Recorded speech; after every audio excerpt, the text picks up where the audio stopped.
Assalamualaikum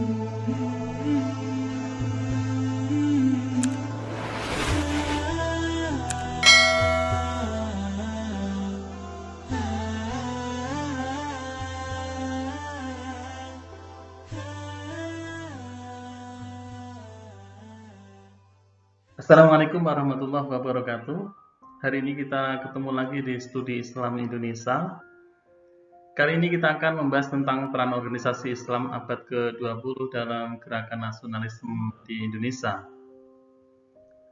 Di dalam perjalanannya hadirnya organisasi Islam di Indonesia ini tentu berangkat dari agama Islam yang dipeluk oleh mayoritas rakyat Indonesia dengan jumlah penganut yang besar dan tidak pelak lagi secara sosial dan politik. Kekuatan massa yang besar ini menjadi potensi tersendiri yang harus diperhitungkan. Umat Islam ada yang bernaung dalam organisasi kemasyarakatan yang sangat banyak jumlahnya di Indonesia ini. Keberadaan organisasi Islam di Indonesia ini tidak dapat dilepaskan dari peranannya pada zaman perjuangan kemerdekaan. Oleh karenanya, peranan para ulama Islam yang bergabung dalam berbagai organisasi ini dan ikut berjuang untuk mencapai kemerdekaan ini tidak bisa diabaikan begitu saja. Oleh karena itu, kita akan mengupas lebih jauh bagaimana organisasi-organisasi ini dan bagaimana gerakan-gerakan yang dilakukan oleh organisasi tersebut. Nah, apa sebenarnya organisasi itu? Organisasi secara umum itu bisa digambarkan sebagai sekumpulan orang yang bersepakat untuk bergabung dalam suatu kelompok atau wadah. Di sana dia menetapkan tujuan tertentu dan berupaya mencapai tujuan yang diinginkan. Ini organisasi. Nah, kalau kita lihat kata Robin mengatakan bahwa organisasi adalah kesatuan sosial yang dikoordinasikan secara sadar dengan sebuah batasan yang relatif yang dapat diidentifikasi, yang bekerja atas dasar yang relatif terus-menerus untuk mencapai suatu tujuan bersama atau sekelompok tujuan tersebut. Ini kata Robin mengatakan seperti itu tentang apa yang dimaksud dengan organisasi ini. Hadirnya organisasi Islam di Indonesia ini tentu dilatar belakangi dengan berbagai hal, diantaranya adalah bahwa agama Islam telah dipeluk oleh mayoritas rakyat Indonesia. Ini terbukti bahwa ada 86% masyarakat Indonesia telah memeluk agama Islam. Potensi yang besar yang dimiliki oleh umat Islam ini tentu sebagai kekuatan besar membangun bangsa. Yang kedua, bahwa keberadaan organisasi Islam di Indonesia ini tidak dapat dilepaskan dari peranannya pada zaman perjuangan kemerdekaan. Artinya, organisasi-organisasi Islam ini telah berdiri sebelum Indonesia merdeka dan ikut andil dalam peranannya untuk memperjuangkan kemerdekaan. Nah, yang ketiga adalah peranan para ulama atau santri saat itu yang tergabung dalam organisasi telah ikut andil dalam berjuang untuk mencapai kemerdekaan. Bahkan di BPUPKI dan perencanaan untuk suksesi kemerdekaan itu banyak tokoh-tokoh Islam yang ikut andil di dalam memperjuangkan Indonesia sebagai negara yang merdeka. Inilah organisasi Islam yang ada di Indonesia. Di antaranya ada Jamiatul Khair, ada Sarekat Islam, ada Muhammadiyah, ada Nahdlatul Ulama, ada Majelis Islam A'la Indonesia, dan ada Masuk. Tentu ada organisasi-organisasi Islam lainnya yang tidak bisa kita sebutkan. Nah, di organisasi-organisasi ini semuanya telah memiliki peran penting dalam membangun bangsa. Oleh karenanya itu kita akan kupas satu persatu dari organisasi-organisasi ini. Yang pertama adalah organisasi Islam ini adalah Jamiatul Khair, di mana organisasi ini didirikan pada tahun 1905. Didirikan pada tanggal 17 Juli 1905 di Jakarta, di mana organisasi ini awalnya beraktivitas di bidang pendidikan atau pendidikan dasar dan mengirim para pelajar ke Turki dan merupakan satu-satunya organisasi pendidikan modern di Indonesia saat itu, sekitar tahun 1905. Nah, organisasi Islam bidang pendidikan ini tokohnya adalah Syekh Ahmad Surokati dari Sudan. Para tokoh ulama yang lahir dari organisasi-organisasi ini adalah Kiai Haji Ahmad Dahlan, kemudian Hos Tokroaminoto, Haji Saman Hudi, dan Haji Agus Salim. Ini adalah tokoh-tokoh yang dilahirkan oleh organisasi Jamiatul Khair pada tahun 1905 ini. Berikutnya adalah Syarikat Islam sebagai organisasi masyarakat Islam ini yang didirikan oleh Saman Hudi atau Kiai Haji Saman Hudi, yang awalnya organisasi ini dinamakan Serikat Dagang Islam yang lahir pada tahun 1905 di Solo, yang kemudian berubah menjadi Syarikat Islam pada tahun 1912. Tokoh-tokohnya diantaranya adalah Hos Tokroaminoto, kemudian Haji Agus Salim, A.M. Sangaji, dan Kiai Haji Saman Hudi. Nah, di organisasi ini bergerak di bidang keagamaan yang bertujuan untuk meningkatkan taraf hidup bangsa dalam bidang perniagaan. Namun seiring waktu berkembang dan menjadi sebuah organisasi politik dan sosial serta dakwah Islam. Nah, ini organisasi Syarikat Islam.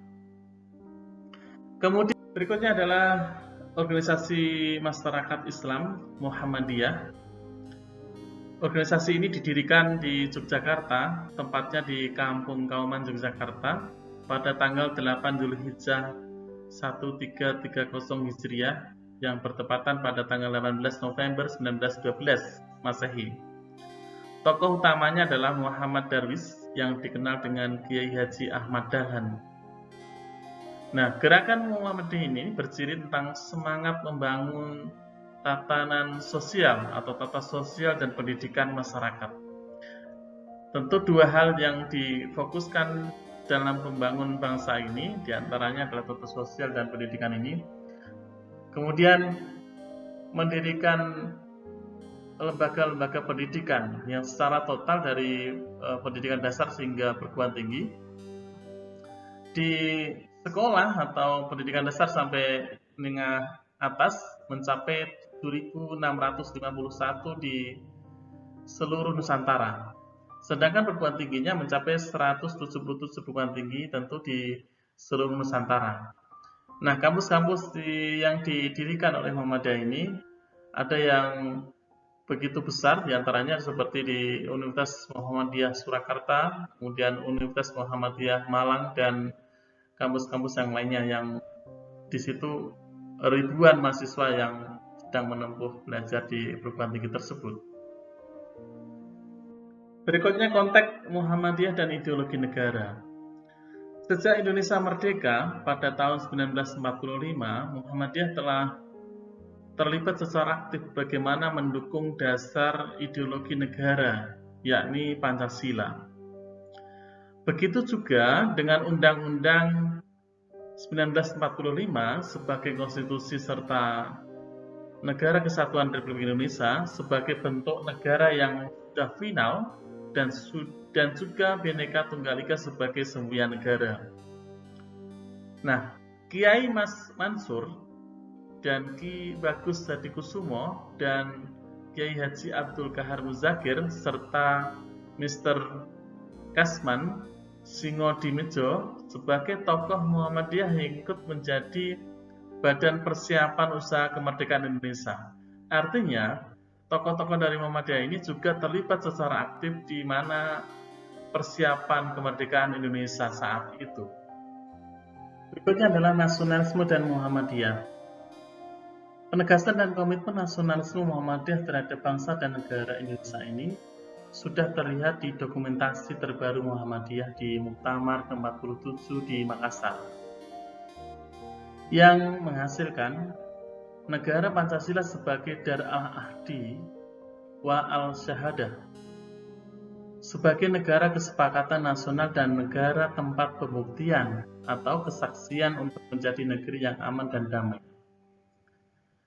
Muhammadiyah memandang bahwa cita-cita nasional sebagaimana terkandung di dalam pembukaan Undang-Undang Dasar 1945 adalah kristalisasi dari jiwa perjuangan bangsa sebelum maupun sesudah merdeka, yang sekaligus merupakan cita-cita Indonesia yang berkemajuan.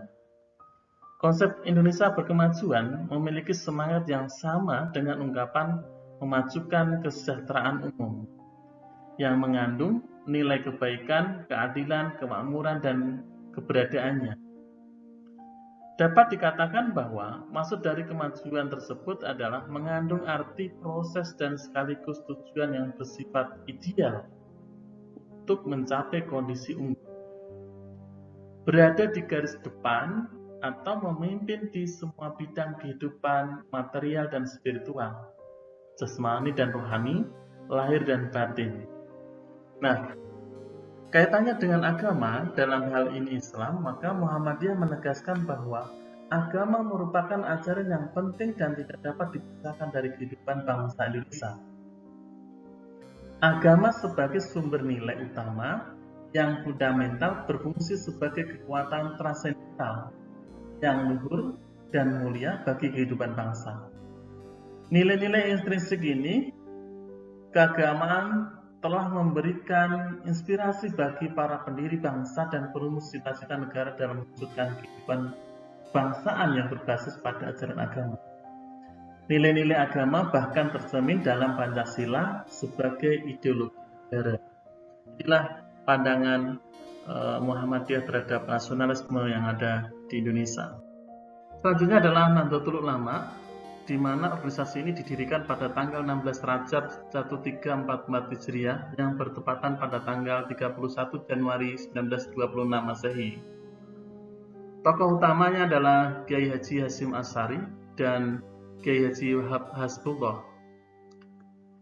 Kiai Haji Hasyim Asy'ari dan Kiai Haji Wahab Hasbullah sebagai pencetus Nahdlatul Ulama menjadi nasionalisme sebagai bagian dari perjuangan Nahdlatul Ulama. Nahdlatul Ulama sebagai organisasi kemasyarakatan ini memiliki komitmen tentang nasionalisme religius menjadi titik balik dari sebuah model perjuangan bangsa. Berdirinya Nahdlatul Ulama salah satu upaya untuk melembagakan wawasan tradisi keagamaan yang dianut jauh sebelumnya, yakni paham ahli sunnah wal jamaah. Nah, organisasi Nahdlatul Ulama ini bergerak di bidang keagamaan, pendidikan, sosial, bahkan ekonomi. Nasionalisme dalam perspektif Nahdlatul Ulama, di awal Nahdlatul Ulama didirikan memiliki 3 konsep persaudaraan. Salah satunya adalah ukhuwah watoniyah, yaitu persaudaraan kebangsaan. Konsep persaudaraan dicontohkan oleh pendiri atau sesepuh Nahdlatul Ulama dalam pelibatannya penyusunan Piagam Jakarta. Rasa nasionalisme itu ditunjukkan oleh Nahdlatul Ulama dengan rela menghilangkan 7 kata dalam Piagam Jakarta yang sekarang disebut Pancasila. Nasionalisme dalam Nahdlatul Ulama adalah sikap cinta tanah air lewat perbuatan jihad dan sikap rela berkorban demi kepentingan bangsa atau kepentingan umat atau kepentingan bersama.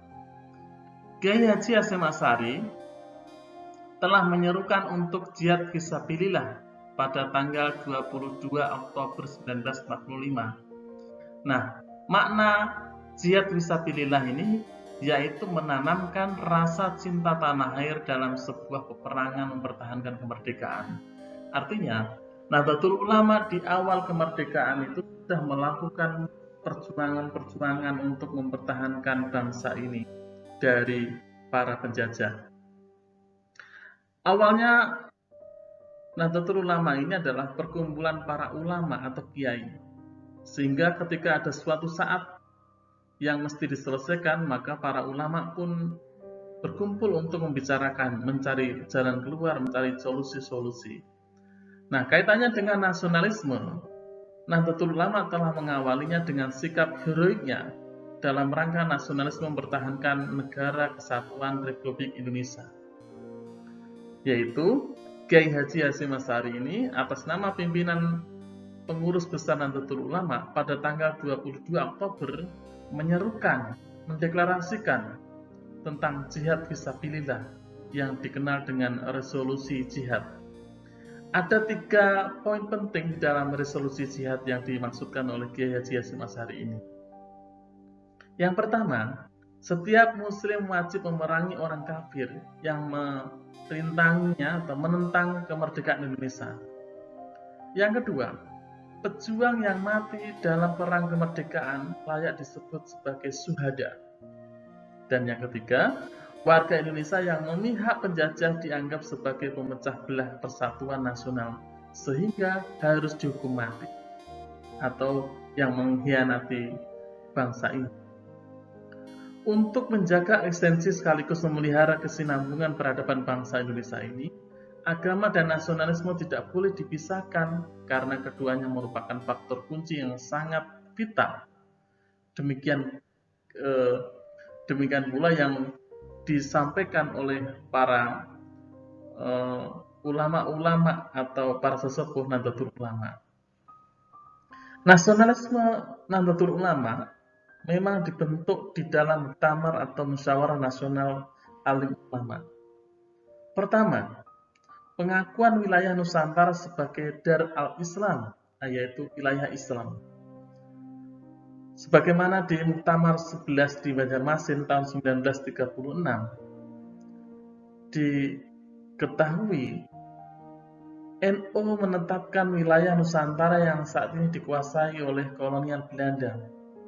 Saat itu tahun 1936 sebagai Darul Islam, yang kemudian pemanaan Darul Islam ini bukan sebagai negara Islam, melainkan wilayah Islam telah menumbuhkan nasionalisme karena Nahdlatul Ulama mengakui Nusantara sebagai tanah kaum muslim. Karena status keislaman ini, Hadratus Syekh Hasyim Asy'ari mengeluarkan resolusi jihad pada tanggal 22 Oktober 1945, yaitu membela tanah air dari penjajahan dan wajib atau fardu ain. Berikutnya adalah Majelis Islam A'la Indonesia atau biasa disingkat MIAI. Didirikan pada tanggal 15 Rajab 1356 atau bertepatan dengan 21 September 1937. Tokoh utamanya adalah Kiai Haji Hasyim Asy'ari, dan organisasi ini adalah organisasi perkumpulan ormas Islam atau wadah untuk mempersatukan umat Islam di seluruh tanah air untuk menghadapi politik Belanda yang telah memecah belah persatuan ulama atau persatuan umat Islam. Anggota MIAI ini ada 12 diantaranya ada Muhammadiyah, Nahdlatul Ulama, Al-Irsyad, Partai Sarekat Islam Indonesia, Al-Khairiyah, Perserikatan Ulama Indonesia, Al-Hidayat Islamiyah, Persatuan Islam, Persatuan Islam Indonesia, Partai Arab Indonesia, Jong Islamic Bond, dan sampai Persatuan Ulama seluruh Aceh. Nah, organisasi ini sebagai wadah berkumpulnya ormas-ormas Islam untuk memperjuangkan umat Islam yang ada di Indonesia. Majelis Islam A'la Indonesia ini tujuan awalnya dibentuk adalah untuk mempererat antara perhimpunan-perhimpunan Islam atau ormas-ormas Islam di Indonesia dan di luar Indonesia. Nah, pada awalnya ini adalah sebagai bentuk wujud gagasan persatuan dan kesatuan bangsa yang tumbuh dari kalangan umat Islam itu sendiri, yang dimana untuk mengatasi berbagai kendala dalam mewujudkan persatuan dan kesatuan bangsa. Pada awal masa pendudukan Jepang, MIAI ini adalah satu-satunya organisasi yang berdiri yang direstui oleh Jepang. Yang MIAI ini adalah sebagai organisasi Islam atau kumpulan-kumpulan ormas Islam ini yang kemudian memanfaatkan kondisi ini untuk lebih mengembangkan organisasi keagamaan yang ada. Pencetus terbentuknya MIAI diantaranya adalah Kiai Haji Mas Mansur dan Kiai Haji Ahmad Dahlan dari Muhammadiyah, dan Kiai Haji Hasyim Asy'ari dan Kiai Haji Abdul Wahab dari Nahdlatul Ulama. Nah, peleburan dari berbagai organisasi Islam ini yang ada di Indonesia ini dibentuk pada tanggal 25 September 1937 di Surabaya. Setelah Jepang mencurigai MIAI ini, yang memanfaatkan untuk perjuangan bangsa Indonesia ini, akhirnya MIAI dibubarkan seperti halnya organisasi-organisasi lainnya karena dianggap membahayakan Jepang, membahayakan untuk melawan Jepang di sana saat itu. Barangkali itu yang bisa kita diskusikan tentang organisasi Islam yang ada di Indonesia, tentang peran strategisnya dalam mengawal kemajuan bangsa Indonesia dari sebelum merdeka sampai pasca kemerdekaan dan sampai hari ini. Tentu organisasi-organisasi Islam ini memiliki kontribusi terhadap kemajuan bangsa. Dan akhirnya, Assalamualaikum warahmatullahi wabarakatuh.